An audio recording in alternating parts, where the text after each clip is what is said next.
Hi friends, ನಮಸ್ತೆ. Welcome to Pavithra's beauty vlog. ಇವತ್ತಿನ vlog last ಸ್ವಲ್ಪ ದಿನದ ಹಿಂದೆ ನಮ್ಮ ಒಂದು ಭೇಟಿಯಾದಂಥ ರೀತಿ ಮತ್ತು ಮದುವೆಗೆ ಹೇಗೆ ನಾವು ಒಪ್ಪಿಸಿದ್ವಿ ಅಂತ ಹೇಳಿಬಿಟ್ಟು ಒಂದು ವಿಡಿಯೋ ಮಾಡಿದ್ದೆ. ಸೊ ಅದರೊಳಗೆ ತುಂಬ ಕ್ವಶನ್ಸ್ ನಿಮಗೆ ತಲೆಯಲ್ಲಿ ಹಾಗೆ ಉಳಿದ್ಬಿಟ್ಟಿದೆ. ಅದರೊಳಗೆ ಆಫ್ಟರ್ ಮ್ಯಾರೇಜ್ ಸ್ಟೋರಿ ಕೂಡ ಕೇಳಿದ್ರಿ. ಸೊ ಹಾಗಾಗಿ ನಾನು ಇಲ್ಲಿವರೆಗೂ ನಾವು ಪರಿಚಯ ಆಗಿದ್ದು, ಮದುವೆ ಹೇಗೆ ಒಪ್ಸಿದ್ವಿ, ಮದುವೆ ಹೇಗಾದ್ವಿ ಅನ್ನೋದೆಲ್ಲ ನಾನು ನಿಮ್ಮ ಜೊತೆ ಹೇಳಿದ್ದೆ. ಸೊ ಮದುವೆ ಆದಮೇಲೆ ಏನಾಯಿತು ಅಂತ ನಾನು ನಿಮ್ಮ ಜೊತೆ ಇವತ್ತಿನ ಬ್ಲಾಗಲ್ಲಿ ಹೇಳ್ತೀನಿ. ಬಹುಶಃ ಇದೇನಂತ ಅಂದರೆ ನಾನು ಒಬ್ಬಳ ಜೀವನದ ಕತೆ ಅಂತ ಅನ್ಸಲ್ಲ ಅನ್ಕೋತೀನಿ. ಪ್ರತಿಯೊಂದು ಹೆಣ್ಮಗ್ಳೂ ಕೂಡ ಇನ್ನೊಬ್ರ ಮನೆಗೆ ಹೋದ್ಮೇಲೆ ಅವರು ಅಲ್ಲಿ ಏನೆಲ್ಲ ಚೇಂಜಸ್ ಆಗುತ್ತೆ ಅನ್ನೋದು ಬಹುಶಃ ನಿಮ್ಗೆ ಅರ್ಥ ಆಗುತ್ತೆ ಅಂತ ಅನ್ಕೋತೀನಿ.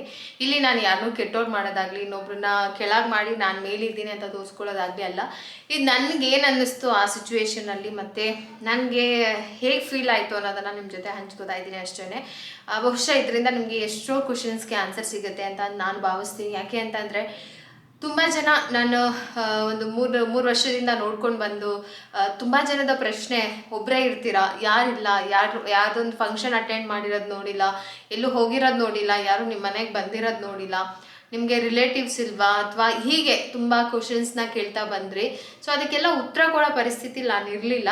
ಆಮೇಲೆ ಇನ್ನೊಂದು ಏನಂತ ಅಂದರೆ ಉತ್ತರ ಕೊಟ್ಟರು ನಿಮ್ಗೆ ಅರ್ಥ ಆಗ್ತಾ ಇರಲಿಲ್ಲ ಅಂತ ಅನಿಸುತ್ತೆ. ಏನಾಗಿದೆ ಅಂದರೆ ಬ್ಯಾಕ್ ಸ್ಟೋರಿ ತುಂಬಾ ಇದೆ, ಲಾಂಗ್ ಆಗಿದೆ. ಅದನ್ನು ನಾನು ಹೇಳೋದೇ ನಿಮಗೆ ಮಧ್ಯೆ ಮಧ್ಯೆ ಏನಾದರೂ ಹೇಳಿದ್ರೂ ಕೂಡ ನಿಮ್ಗೆ ಅರ್ಥ ಆಗ್ತಾ ಇರಲಿಲ್ಲ. ಸೊ ಈ ರೀತಿ ನಾನು ಅದಕ್ಕೋಸ್ಕರ ಯಾವುದಕ್ಕೂ ಉತ್ತರ ಕೊಡ್ತಾ ಇರಲಿಲ್ಲ. ಇವತ್ತು ನಮ್ಮ ಮನೆಗೆ ಯಾರು ಬರಲ್ಲ, ನಾನಿಷ್ಟೇ ನಮ್ಮದು ಫ್ಯಾಮಿಲಿ ಅಂತಲೇ ನಾನು ಅಂದ್ಕೊಂಡು. ಅಂದರೆ ಏನು ಗೊತ್ತಾ, ನಾನು ನಿಮಗೆ ಲಾಸ್ಟ್ ಟೈಮ್ ಕೂಡ ಒಂದ್ಸರಿ ಹೇಳಿದ್ದೆ, ಸಂಬಂಧಗಳನ್ನ ಬಲವಂತದಿಂದ ಕಟ್ಟಾಕಿದ್ರೆ ಅದು ಚೆನ್ನಾಗಿರಲ್ಲ. ನಿಜವಾಗ್ಲೂ ಖುಷಿಯಾಗಿರಬೇಕು, ಸಂತೋಷವಾಗಿರಬೇಕು, ನಿಷ್ಕಲ್ಮಶ ಮನಸ್ಸಿಂದ ಸಂಬಂಧಗಳನ್ನ ಬೆಸಿಬೇಕು ಅನ್ನೋದು ನನ್ನೊಬ್ಬಳ ಅಭಿಪ್ರಾಯ. ಸೊ ಬರ್ದಲ್ಲೇ ಇರೋರಿಗೆ ನಾನು ಏನೂ ಮಾಡೋಕ್ಕಾಗಲ್ಲ. ಬಂದರೆ ಮಾತ್ರ ನಾನು ಪ್ರೀತಿಯಿಂದ ಸ್ವಾಗತ ಮಾಡ್ತೀನಿ. ಬಟ್ ಬಂದಿರೋರು ಸಂಬಂಧಕ್ಕೆ ಬೆಲೆ ಕೊಟ್ಬಿಟ್ಟು ನಮ್ಮ ಮನೇಲಿ ಇರಬೇಕು. ಸಂಬಂಧನ ಕೆಡಿಸೋ ಬುದ್ಧಿ ಇಟ್ಕೊಂಡು ಬಂದರೆ ನಾನು ನಿಜವಾಗ್ಲೂ ಅದನ್ನು ಇಲ್ಲಿ ಒಂದು ಸಣ್ಣ ಜಾಗದಲ್ಲೂ ಕೂಡ ನಾನು ಜಾಗ ಕೊಡಲ್ಲ. ಯಾಕೆ ಅಂತಂದರೆ ನನಗೆ ಎಲ್ಲರಿಗಿಂತ ನಮ್ಮ ಮನೇಲಿರೋ 4 ಜನದ ಸಂಬಂಧ ತುಂಬ ಮುಖ್ಯ ಆಗುತ್ತೆ. ಸೊ ಹಾಗಾಗಿ ಅದನ್ನು ಒಡೆಯೋಕ್ಕೆ ಬಂದರೆ ನಾನು ಯಾರನ್ನೂ ಬಿಡಲ್ಲ. ಸೊ ಇದಿಷ್ಟು ನಾವು ಇಷ್ಟಪಟ್ವಿ, ಮದುವೆ ಆದ್ವಿ. ಮದುವೆಗೆ 1 ವರ್ಷ ಸಿಕ್ಕಾಪಟ್ಟೆ ಕಷ್ಟ ಆಯಿತು. ಅಮ್ಮ ಮನೆಯಿಂದಾನೆ. ಅಮ್ಮಂಗೆ ಇಷ್ಟ ಇಲ್ದಲೆ ಮದುವೆ ಮಾಡ್ಕೊತಾ ಇದ್ದೀನಿ. ಇನ್ನು ಏನೇನೋ ರೀಸನ್ಸ್ ಇತ್ತು. ಸೊ ಹಾಗಾಗಿ ಅಮ್ಮನಿಗೆ 100% ಇಷ್ಟ ಇರಲಿಲ್ಲ ಈ ಮದುವೆ. ಸೊ ಇಷ್ಟ ಇಲ್ಲ ಅಂತ ಅಂದ್ರೂ ಮದುವೆ ಆಗ್ತಾ ಇರೋ ಒಂದು ಕೋಪಕ್ಕೆ ನಮ್ಮಮ್ಮ ನನ್ನ ಹತ್ರ ಸರಿಯಾಗಿ ಮಾತಾಡ್ತಾ ಇರಲಿಲ್ಲ. ಸೊ ನಮ್ಮಮ್ಮನ ಒಂದು ಲಾಸ್ಟ್ ಎಕ್ಸ್ಪ್ರೆಷನ್ ನನಗೆ ಇವತ್ತು ಒಂಥರ ಕಣ್ಣಲ್ಲಿ ನೀರು ಬರ್ಸೋದು, ಭಯ ಆಗೋದು, ಅಯ್ಯೋ ಅಂತ ಅನ್ಸೋದು. ಅದೆಲ್ಲ ಯಾವುದು ಅಂತಂದರೆ, ನನಗೆ ದಾರೆ ಹುಯ್ದುಬಿಟ್ಟು ಒಂದು ಎಕ್ಸ್ಪ್ರೆಷನ್ ಕೊಟ್ಬಿಟ್ಟು ಹತ್ಕೊಂಡು ಹೋಗ್ತಾರೆ. ಅದು ನನ್ನ ವಿಡಿಯೋದಲ್ಲಿ ಕ್ಯಾಪ್ಚರ್ ಆಗಿದೆ. ಸೊ ಅದು ಮದುವೆ ವಿಡಿಯೋದಲ್ಲಿ ಅದನ್ನು ನೋಡಿದಾಗೆಲ್ಲ ನನಗೆ ಸಿಕ್ಕಾಬಟ್ಟೆ ಅಳು ಬರುತ್ತೆ. ಅದು ಆಫ್ಟರ್ ಮದುವೆ ಆದಮೇಲೆ ನನಗೆ ಗೊತ್ತಾಯಿತು ಯಾಕೆ ಅಂತ. ಸೊ ದಾರೆ ಎಲ್ಲ ಆಯಿತು, ಚೌಟ್ರಿಲಿ ಮದುವೆ ಎಲ್ಲ ಮಾಡಿದ್ರು. ಮದುವೆ ಆಗಿದ್ದ ದಿನ ಏನಂತ ಅಂದರೆ ಗಂಡನ ಮನೆ ಕಳಿಸ್ತಾರೆ, ಯಾರನ್ನೂ ಕೂಡ ಅಮ್ಮನ ಮನೆಗೆ ಕರ್ಕೊಂಡು ಹೋಗಲ್ಲ.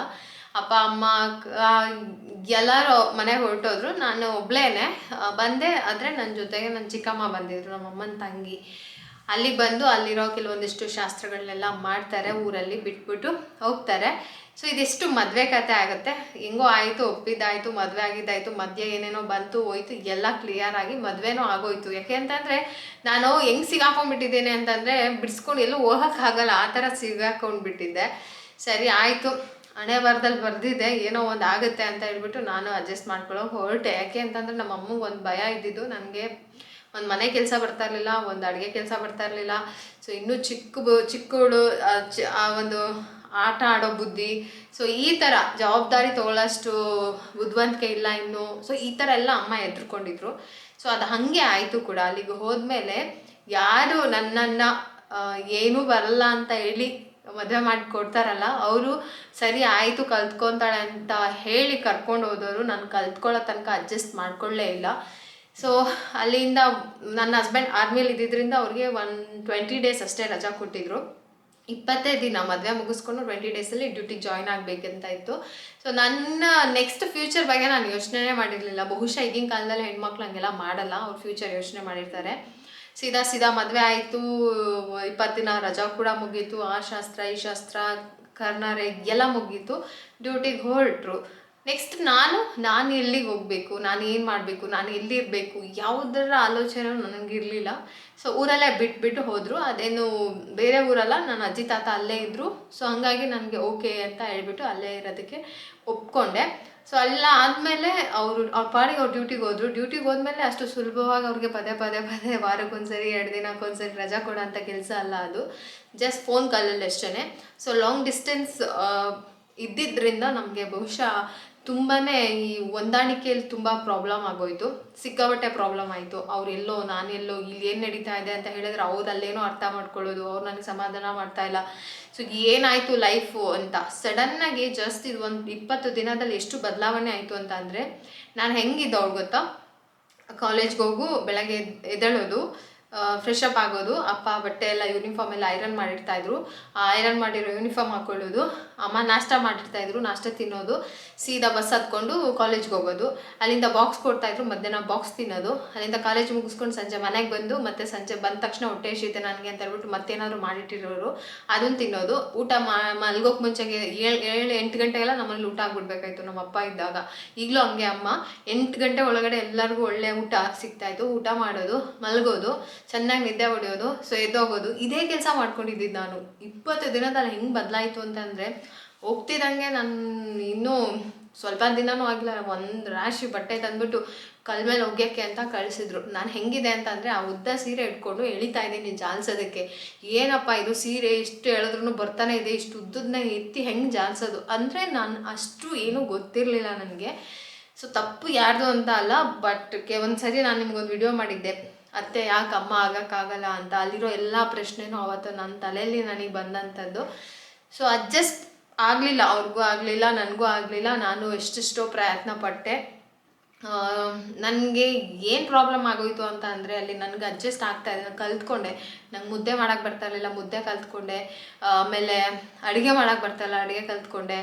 ರಂಗೋಲಿ ಹಾಕೋಕ್ಕಂತೂ ಬರೋದೇ ಇಲ್ಲ, ಹೆಂಗಂದ್ರೆ ಹಂಗಂಗೆ ವಿಚಿತ್ರ ರಂಗೋಲಿ ಬರಿತಾ ಇದೆ ಬೆಳಗ್ಗೆ ಎದ್ದು.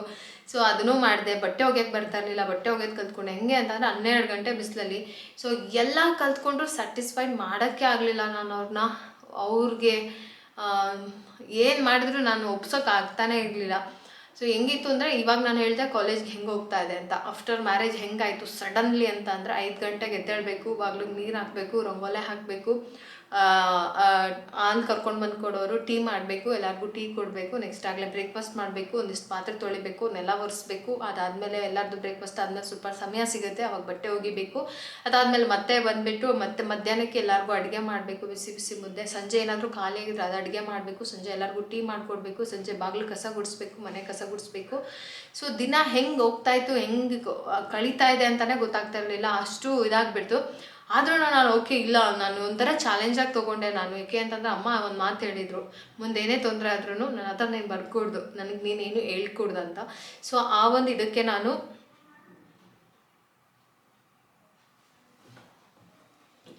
ಅಮ್ಮಂಗೆ ಏನು ಹೇಳಬಾರ್ದು, ಅಮ್ಮಂಗೆ ಏನು ಹೇಳಬಾರ್ದು, ನಾನು ಏನು ಹೇಳಿದ್ರು ಅಮ್ಮ ಕೇಳಿಸ್ಕೊಳ್ಳಲ್ಲ ಅಂತ ಹೇಳ್ಬಿಟ್ಟು ಅವ್ರಿಗೆ ಹೆಂಗೆ ಹೇಳಿದ್ರು ಅವ್ರನ್ನ 100% ಒಪ್ಸೋದಕ್ಕೆ ಅಂತ ಕಂಪ್ಲೀಟಾಗಿ ಬದಲಾಗ್ಬಿಟ್ಟೆ ನಾನು. ಎಲ್ಲ ಮಾಡ್ತಾಯಿದ್ದೆ, ಬಟ್ ಅವ್ರು ನನ್ನನ್ನು ಅರ್ಥ ಮಾಡ್ಕೊಳ್ಳಿಲ್ಲ.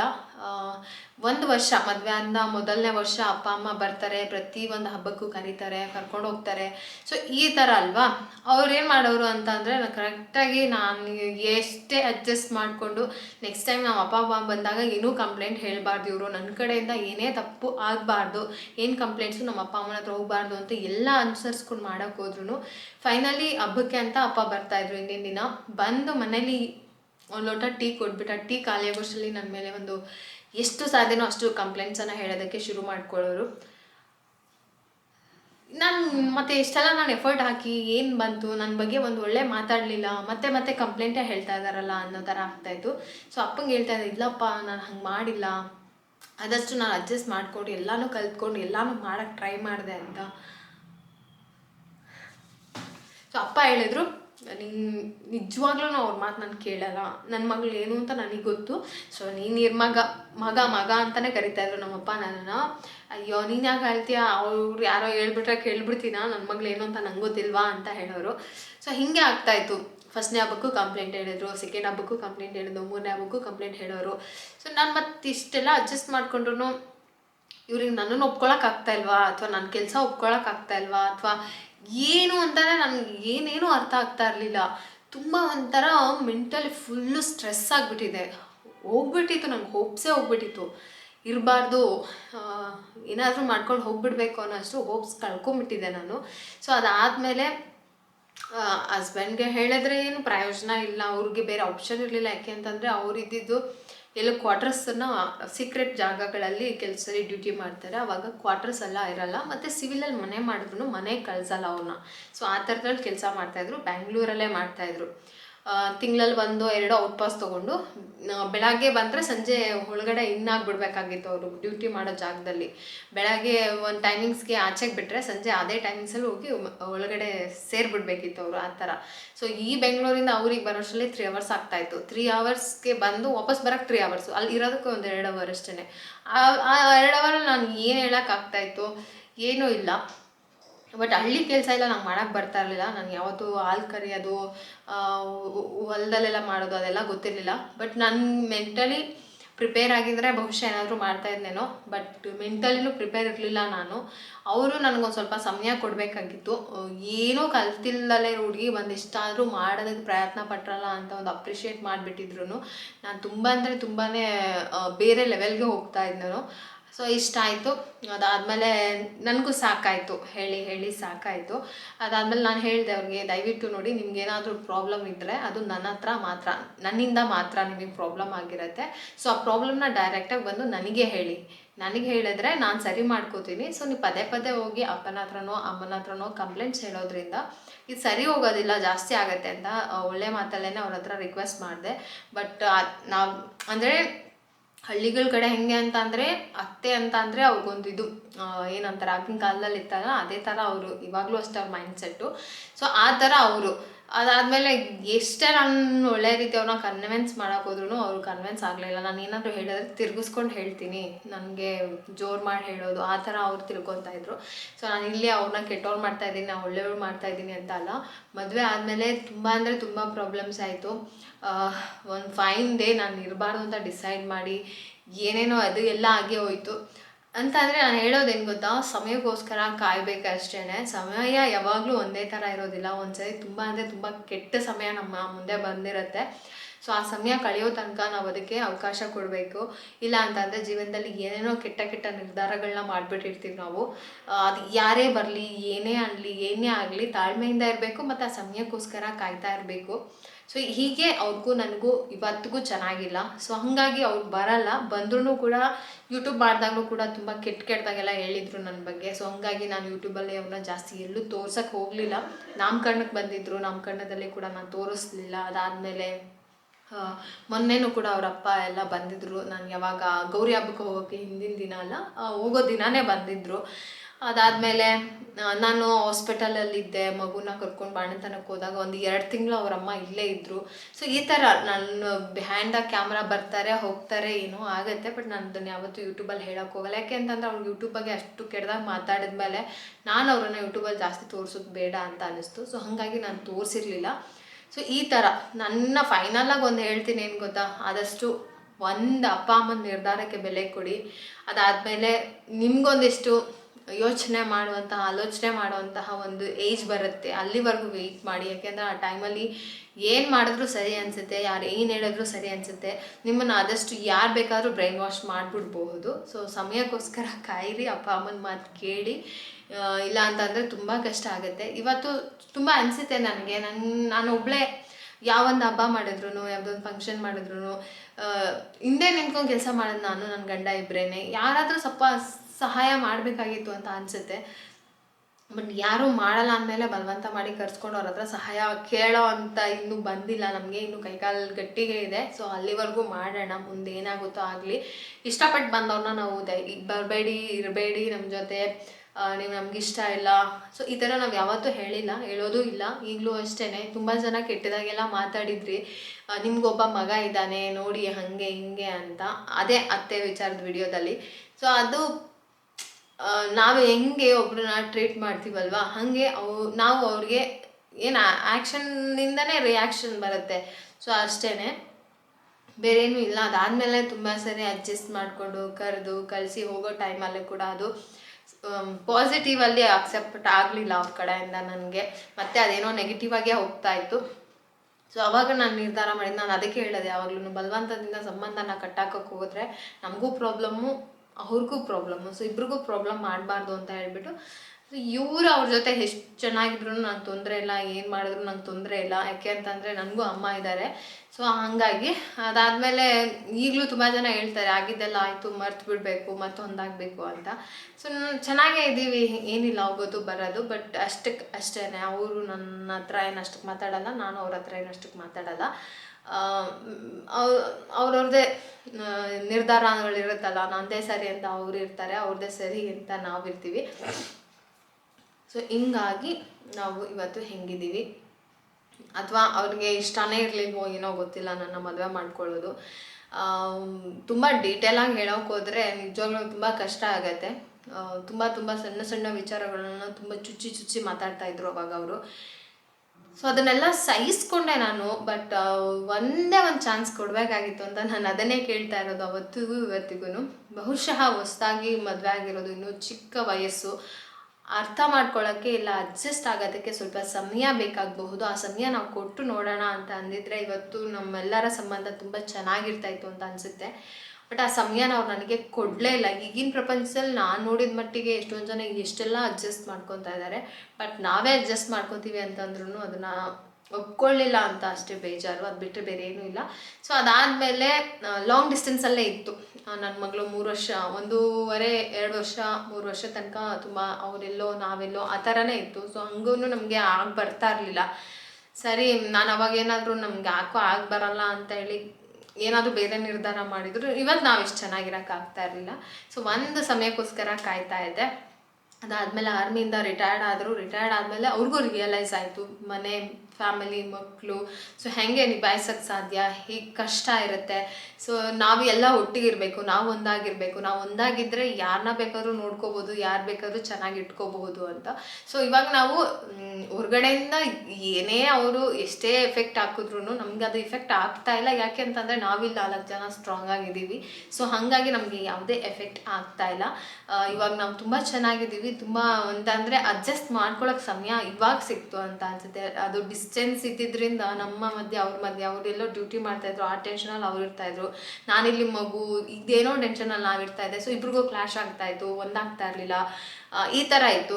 ಬಟ್ ಅದಾದಮೇಲೆ ನಾವು ಯಾವಾಗ ಕೂತ್ಕೊಂಡು ಜಾಸ್ತಿ ಟೈಮ್ ಸ್ಪೆಂಡ್ ಮಾಡಿ ಜೊತೆಲೇ ಇದ್ದು ಮಕ್ಕಳು, ನಮ್ಮ ಫ್ಯೂಚರ್ ಬಗ್ಗೆ ನಾವು ಮಾತಾಡೋಕ್ಕೆ ಸ್ಟಾರ್ಟ್ ಮಾಡಿದ್ಮೇಲೆ ಇವಾಗ ನಮ್ಗೆ ತುಂಬ ಚೆನ್ನಾಗಿದೆ. ಹೊರಗಡೆ ಏನಾದರೂ ಅವ್ರಿಗೆ ಯಾರಾದರೂ ಹೇಳ್ಕೊಟ್ರೆ ಹೌದಾ ಓಕೆ ಹಂಗೆ ಹಿಂಗೆ ಅಂತ ಹೇಳ್ಬಿಟ್ಟು ಅದನ್ನು ನನ್ನವರೆಗೂ ತರಲ್ಲ. ಸೊ ನನ್ನ ಕಡೆಯಿಂದ ಯಾವುದೂ ಪ್ರಾಬ್ಲಮ್ ಇಲ್ಲ. ಯಾಕೆಂತ ನನಗೆ ಆ ಥರದ್ದು ಯಾರೂ ಇಲ್ಲ, ಏನೋ ಹೇಳ್ಕೊಟ್ಟು ಏನೋ ಮಾಡಿಸೋ ಅಂಥವ್ರು. ಸೊ ಹಂಗಾಗಿ ನನ್ನ ಕಡೆ ಏನು ಪ್ರಾಬ್ಲಮ್ ಇಲ್ಲ. ಸೊ ಇಬ್ಬರೂ ಕೂಡ ಆರಾಮಾಗಿದ್ದೀವಿ ಇವಾಗ, ಮುಂದೆನೂ ಹೀಗೆ ಇರಬೇಕು ಅಂತ. ಬಟ್ ಇದರಲ್ಲಿ ನಾನು ಅವ್ರದ್ದು ತಪ್ಪು, ಅವ್ರು ಕೆಟ್ಟವರು ಅಂತಲ್ಲ, ಪರಿಸ್ಥಿತಿ ಆಗಿತ್ತು. ಅಥವಾ ಮೊದಲನೇ ಮಗ ಸೊ ಮದುವೆ ಆಗಿಬಿಟ್ಟು ಅವರು ತುಂಬ ಅಟ್ಯಾಚ್ ಆಗಿದ್ರು ಹೊರಗಡೆಯಿಂದ. ಅವ್ರನ್ನ ತುಂಬ ಚೆನ್ನಾಗಿ ನೋಡ್ಕೊತಾ ಇದ್ದಿದ್ದು ಮಗ. ಯಾರೋ ಬಂದರು, ಮದುವೆ ಮಾಡ್ಕೊಂಡು ಹೋದರು, ಅವ್ರನ್ನ ಕಂಟ್ರೋಲ್ ಮಾಡಬೇಕು ಅಂತನೋ ಅಥವಾ ಮಗನ್ನ ಕಂಟ್ರೋಲ್ ಮಾಡಬೇಕು ಅಂತನೋ ಅಥವಾ ಏನು ಹಂಗೆ ಮಾಡಿದ್ರು ಅದು ನನಗೂ ಗೊತ್ತಿಲ್ಲ. ಎಲ್ಲನೂ ಆ ಟೈಮೇ ಮ್ಯಾನೇಜ್ ಮಾಡಬೇಕಿತ್ತು. ಸೊ ಅಷ್ಟೇ, ಅಡ್ಜಸ್ಟ್ ಮಾಡ್ಕೋಬೋದಾಗಿತ್ತು ಅಂತ ನೀವು ಕೂಡ ಹೇಳ್ತೀರಾ ನಂಗೆ ಗೊತ್ತು. ಬಟ್ ನನ್ನ ಶಕ್ತಿ ಮೀರಿ, ನನ್ನ ವಯಸ್ಸಿಗೆ ಮೀರಿ ನನಗಾದಷ್ಟು ನಾನು ಅಡ್ಜಸ್ಟ್ ಮಾಡಿಕೊಂಡೆ. ಬಟ್ ಅವ್ರಿಗೆ ಯಾಕೆಂತಂದರೆ 2 ಕಡೆಯಿಂದನೂ ಬರಬೇಕು, ಅದು ಒಂದು ಕಡೆಯಿಂದ ಬರೋದಿಲ್ಲ. ಸೊ ಇಲ್ಲಿ ನಾನು ಯಾವತ್ತೂ ಅವ್ರಿಗೆ ಏನು ಕೊಡಬೇಡಿ, ಏನು ನೋಡ್ಕೋಬೇಡಿ, ಏನು ಮಾಡಬೇಡಿ, ಇದನ್ನು ನಾನು ಯಾವತ್ತೂ ರಿಸ್ಟ್ರಿಕ್ಷನ್ಸ್ ಹಾಕಿಲ್ಲ. ಚೆನ್ನಾಗಿ ನೋಡ್ಕೋತಾರೆ, ಬರ್ತಾರೆ, ಹೋಗ್ತಾರೆ, ಅವ್ರು ಚೆನ್ನಾಗಿದ್ದಾರೆ ಮಗ ಅವರೆಲ್ಲ. ಬಟ್ ನಮ್ಮ ಜೊತೆ ಅದು ಹೊಂದಾಣಿಕೆ ಆಗಲಿಲ್ಲ ಅಷ್ಟೇ. ಮುಂದಕ್ಕೆ ಆಗ್ಬೋದೇನೋ ಅದು ನನಗೆ ಗೊತ್ತಿಲ್ಲ. ಮುಂದಕ್ಕೆ ಆದರೆ ಓಕೆ, ಆಗಿಲ್ಲ ಅಂತಂದ್ರೂ ಓಕೆ, ಏನೂ ಮಾಡೋಕ್ಕಾಗಲ್ಲ. ಸೊ 2 ಕಡೆಯಿಂದನೂ ಒಂದು ಇದು ಹೋಗ್ಬೇಕು, ಎಫರ್ಟ್ ಹೋಗಬೇಕು. ನಾನು ಒಬ್ಬಳೇ ಮಾಡೋದಕ್ಕೆ ಸಾಧ್ಯ ಇಲ್ಲ ಅಲ್ವಾ. ಸೊ ಅಷ್ಟೇ, ಇದು ನನ್ನ ಮದುವೆಯ ಸ್ಟೋರಿ. ಸಿಕ್ಕಾಪಟ್ಟೆ ಹೇರ್ ಎಳಿತಾ ನೋಡಿದ್ದೀನಿ ನಿಜವಾಗ್ಲೂ. ಕೆಲವೊಂದು ಪೀರಿಯಡ್ ಇದೆ, ಅಂದರೆ ಆ ಒಂದು ಟೈಮನ್ನು ಆ ಜಾಗದಲ್ಲಿ ನಾನು ನಿಂತ್ಕೊಂಡು ಅನುಭವಿಸ್ತಾ ಇದ್ದಿದ್ದನ್ನು ಊಹೆ ಮಾಡ್ಕೊಳ್ಳೋಕ್ಕೂ ನಂಗೆ ನಿಜವಾಗ್ಲೂ ಇಷ್ಟ ಇಲ್ಲ. ಸೊ ಅಷ್ಟೆಲ್ಲ ನೋಡಿ ಇಲ್ಲಿವರೆಗೂ ಬಂದು ಇವಾಗ ಚೆನ್ನಾಗಿದ್ದೀವಲ್ಲ, ಅಟ್ಲೀಸ್ಟ್ ಈಗಾದರೂ ಚೆನ್ನಾಗಿದ್ದೀವಲ್ಲ ಅನ್ನೋ ಖುಷಿ ಇದೆ ನನಗೆ. ಸೊ ಆ್ಯನಿವರ್ಸರಿ ವ್ಲಾಗಲ್ಲಿ ಕೂಡ ನಾನು ಅದನ್ನೇ ಹೇಳಿದ್ದು, ಅದಕ್ಕೆ ಹೇಳಿದ್ದು. ಒಂದೊಂದು ಟೈಮ್ ಇರುತ್ತೆ, ತುಂಬ ಕಷ್ಟ ಇರುತ್ತೆ ಹಸ್ಬೆಂಡ್ ವೈಫಲ್ಲಿ. ಆ ಟೈಮ್ ಪಾಸ್ ಆಗೋ ತನಕ ನಾವು ತುಂಬ ಪೇಷನ್ಸ್ ಆಗಿರಬೇಕು. ಪಾಸ್ ಆದಮೇಲೆ ಚೆನ್ನಾಗಿರುತ್ತೆ, ಬಟ್ ಅದೇ ಟೈಮಲ್ಲಿ ನಾವೇನಾದರೂ ಬೇರೆ ನಿರ್ಧಾರಗಳನ್ನ ತೊಗೊಂಡ್ರೆ ಇಡೀ ಕುಟುಂಬಕ್ಕೆ ತೊಂದರೆ ಆಗಿಬಿಡುತ್ತೆ. ಸೊ ಹಾಗಾಗಿ ಸ್ವಲ್ಪ ಅದನ್ನು ತಾಳ್ಮೆಯಿಂದ ಬುದ್ಧಿವಂತಿಕೆಯಿಂದ ಹ್ಯಾಂಡಲ್ ಮಾಡಿ ಅದು ಒಂದು ಹಂತಕ್ಕೆ ತೊಗೊಂಡೋಗೋದು ನಮ್ಮ ಕೈಯಲ್ಲೇ ಇರುತ್ತೆ. ಸೊ ಖಂಡಿತ ಆಗುತ್ತೆ, ಯಾರು ಎಷ್ಟೇ ಕೆಟ್ಟವರಾದ್ರೂ ಅವರನ್ನು ನಾವು ಹ್ಯಾಂಡಲ್ ಮಾಡೋಂಥ ಒಂದು ಟೈಮ್ ಬರುತ್ತೆ. ಅಲ್ಲಿವರೆಗೂ ಕಾಯಬೇಕು, ಅಲ್ಲಿವರೆಗೂ ಅವ್ರಿಗೆ ಆ ಟೈಮನ್ನು ಬಿಟ್ಕೊಡ್ಬೇಕು. ಅವ್ರು ಏನು ಮಾಡ್ತಾರೋ ಮಾಡಲಿ ಅಂತ ಬಿಟ್ಟು ನೆಕ್ಸ್ಟ್ ನಮ್ಮ ಟರ್ನ್ ಬಂದಾಗ ಅದನ್ನು ನಾವು ಹೆಂಗೆ ಬೇಕೋ ಹಾಗೆ ಒಳ್ಳೆ ರೀತಿಯಾಗಿ ತಿರುಗಿಸ್ಕೋಬೇಕು, ಅಷ್ಟೇ ನಾನು ಹೇಳೋದು. ಸೊ ಇದು ನನ್ನ 11 ವರ್ಷದ ಜರ್ನಿ. 11 ವರ್ಷದಲ್ಲಿ ಸ್ಟಾರ್ಟಿಂಗ್ 3-4 ವರ್ಷ ಕಷ್ಟ ಆಯಿತು ಅಷ್ಟೇ. ಅದಾದಮೇಲೆ ಒಂದು ಹಂತಕ್ಕೆ ಬಂದು ಇವಾಗ ಕರೆಕ್ಟಾಗಿ ನಿಂತಿದೆ. ಸೊ ಇಷ್ಟೇ. ಇನ್ಮೇಲೆ ಈ ಟ್ರ್ಯಾಕ್ ಅಳಿ ತಪ್ಪದಂಗೆ ನೋಡ್ಕೊಳ್ಳೋದು ನನ್ನ ಜವಾಬ್ದಾರಿ. ಸೊ ಅದು ಅಳಿ ತಪ್ಪಲ್ಲ. ನಮ್ಮ 4 ಜನ ಒಗ್ಗಟ್ಟಾಗಿದ್ದರೆ ಖಂಡಿತ ಯಾರೇನೂ ಮಾಡೋಕ್ಕಾಗಲ್ಲ. ಬಟ್ ಎಲ್ಲರೂ ಚೆನ್ನಾಗಿರಬೇಕು ಅಷ್ಟೇ ನಾನು ಕೇಳೋದು. ಫೈನಲಿ ಎಲ್ಲರೂ ಆರಾಮಾಗಿ ಚೆನ್ನಾಗಿದ್ದರೆ ಸಾಕು, ಅದಕ್ಕಿಂತ ಇನ್ನೇನು ಬೇಕಲ್ವಾ. ಸೊ ಫ್ರೆಂಡ್ಸ್, ಇವತ್ತು ನಿಮಗೆ ಕ್ಲಿಯರಾಗಿ ಅರ್ಥ ಆಗಿದೆ ಅಂತ ಅನ್ಕೋತೀನಿ. ಅಮ್ಮ ಯಾಕೆ ಬರಲ್ಲ ಅಂತ ತುಂಬ ಜನ ಕೇಳ್ತಾ ಇರ್ತೀರಾ.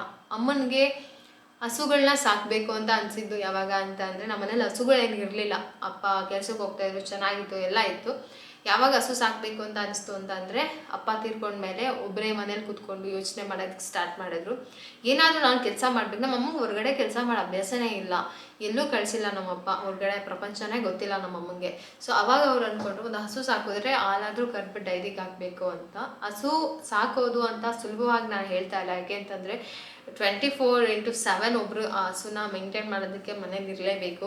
ಅದರಲ್ಲೂ ಹಾಲು ಕೊಡೋ ಹಸು ಎರಡಿದ್ರೆ, ಈ ಒಂದು ಹಸು ಹಾಲು ತಪ್ಪಿಸಿದ್ರೆ ಇನ್ನೊಂದು ಹಸು ಹಾಲು ಕೊಡುತ್ತೆ, ಅದನ್ನು ಕರಿಬೇಕು, ಡೈರಿಗೆ ಹಾಕಬೇಕು. 1 ಟೈಮ್ ಹಾಲು ಕರಿಯೋದಾದರೆ ಒಂಥರ ಓಕೆ, 2 ಟೈಮು ಹಾಲು ಕರಿಬೇಕು.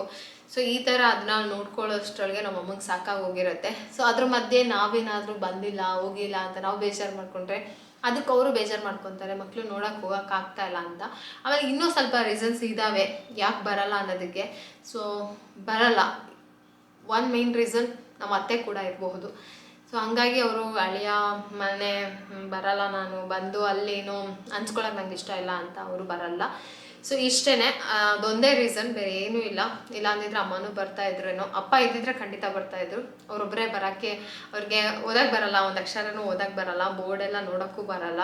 ಸೊ ಹಂಗಾಗಿ ಎಲ್ಲೋ ಬರೋಕ್ಕೆ ಹೋಗಿ ಎಲ್ಲೋ ಮಿಸ್ ಆಗಿ ಏನೋ ಆದರೆ ಮತ್ತೆ ನಾವೇ ಅಲ್ವಾ. ಸೊ ಹಂಗಾಗಿ ಅವರಿರೋ ಕಡೆಯೇ ನಾವು ಹೋಗ್ತೀವಿ, ಆರಾಮಾಗಿ ನೋಡಿಕೊಂಡು ಮಾತಾಡ್ಸ್ಕೊಂಡು ಬರ್ತೀವಿ, ಇಷ್ಟೇ, ಬೇರೆ ಇನ್ನೇನೂ ಇಲ್ಲ. ಚೆನ್ನಾಗಿದ್ದರೆ ಖಂಡಿತ ಬರ್ತಾಯಿದ್ರು. ಆಮೇಲೆ ಅಕ್ಕ ಯಾಕೆ ಬರಲ್ಲ ಅಂತ ಕೇಳ್ತೀರಾ. ಅಕ್ಕ ಬರ್ತಾ ಇರ್ತಾರೆ ಅವಾಗವಾಗ, ಬಟ್ ಈಗ ಸದ್ಯಕ್ಕೆ ರೀಸೆಂಟಾಗಿ ಬಂದಿಲ್ಲ.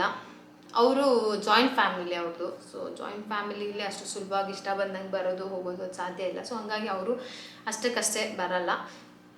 ಇಷ್ಟೇ, ಯಾಕೆ ಏನು ಅನ್ನೋದಕ್ಕೆ ಕಾರಣಗಳು ಹುಡ್ಕೊಂಡು ಹೋಗೋಕ್ಕಾಗಲ್ಲ. ಬಟ್ ಇರೋದನ್ನು ಒಪ್ಕೊಂಡು ಸಿಕ್ಕಿದಾಗ ಸ್ಮೈಲ್ ಮಾಡಿಕೊಂಡು ನಕ್ಕೊಂಡು ಚೆನ್ನಾಗಿದ್ದೀರಾ ಅಂದರೆ ಚೆನ್ನಾಗಿದ್ದೀವಿ, ನೀವು ಚೆನ್ನಾಗಿದ್ದೀರಾ ಅಂದ್ಕೊಂಡು ಹೋಗ್ತಾ ಇರಬೇಕು, ಯಾವುದನ್ನು ಮುಂದುವರ್ಸೋಕ್ಕಾಗಲ್ಲ. ಸೊ ಫ್ರೆಂಡ್ಸ್, ಇದೇ ನನ್ನ ಮದುವೆಯ ಸ್ಟೋರಿ. ಆಫ್ಟರ್ ಮದುವೆ ಆದಮೇಲೆ 11 ವರ್ಷದ ಕತೆ ಇಷ್ಟ ಆಗಿತ್ತು. ಸೊ ಇದರಿಂದಲೇ ನಮ್ಮ ಮನೆಗೆ ಯಾರೂ ಬರಲ್ಲ, ಬಂದ್ರೂ ಅವ್ರವ್ರಿಗೆ ಹೆಂಗೆ ಬೇಕೋ ಹಂಗಾಗಿ ಅಷ್ಟೇ. ಆ ಥರ ಈಗ ಎಲ್ಲರ ಮನೇಲಿ ಇರುತ್ತಲ್ಲ, ಹಂಗಿರಲ್ಲ ಅಷ್ಟೇ. ಸೊ ತುಂಬ ದಿನದಿಂದ ಕೇಳ್ತಾ ಇದ್ದ ಪ್ರಶ್ನೆಗಳಿವೆಲ್ಲ, ಕೊನೆಗೂ ಹೇಳ್ಕೋಬೇಕು ಅಂತ ಅನ್ನಿಸ್ತು ಇವತ್ತು ನನಗೆ. ಸೊ ಹಂಗಾಗಿ ಹೇಳ್ಕೊಂಡೆ, ಇಷ್ಟೇ. ಇದೆಷ್ಟೋ ಹೆಣ್ಮಕ್ಳು ಜೀವನದಲ್ಲಿ ನಡೆದಿರುತ್ತೆ, ಬಟ್ ಅದನ್ನು ಫೇಸ್ ಮಾಡಿ, ಧೈರ್ಯವಾಗಿ ಫೇಸ್ ಮಾಡಿ, ಸಮಯ ಕೊಡಿ, ತಾಳ್ಮೆಯಿಂದ ಇರಿ, ಅಷ್ಟೇ. ಸೊ ಸಿಗ್ತೀನಿ ನೆಕ್ಸ್ಟ್ ವ್ಲಾಗಲ್ಲಿ. ಅಲ್ಲಿವರೆಗೂ ಟೇಕ್ ಕೇರ್, ಬಾಯ್.